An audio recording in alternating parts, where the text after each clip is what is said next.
आपण पाहत आहात गलाई समाज. खासदार विशाल पाटलांचं तरुण आहे, त्यांचे आजोबा, त्यांचे वडील, आमचं असं अनेक पिढी जात आहे.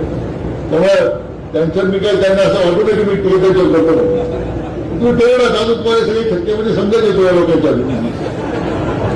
दादांचा विश्वास हा कोणी केला ते सगळ्या यंत्रणेचे सगळ्या गोष्टी लोकांना माहित होत. त्यामुळे तुम्ही आता फंडात पडण्यापेक्षा तुम्ही सुद्धा आता या सगळ्या निरंतर विकासाच्या प्रक्रियेमध्ये आपल्या स्वतःला सामावून घ्या असं माझ्या निमित्त आपल्याला सांगा. त्यामध्ये केंद्राचे लोक सहमत असतील. पण थोडी प्रमाणाच्या विरुद्ध जाऊ केवळ सत्यता म्हणत नाही मी, पण आज आपल्या देशाचे नेतृत्व विश्वनेते आदरणीय प्रधानमंत्री नरेंद्र मोदीजी करत आहे. तर माझी तुम्हाला एवढीच विनंती आहे, मला जरा यायला उशीर झाला, मी त्याबद्दल माफी मागतो. कारण आजच आमच्या पार्टीचं प्रदेशची बैठक होती, पहिलीच मिटिंग होती आणि काल साहेबांच्या सोबतच यायचं ठरलं होतं.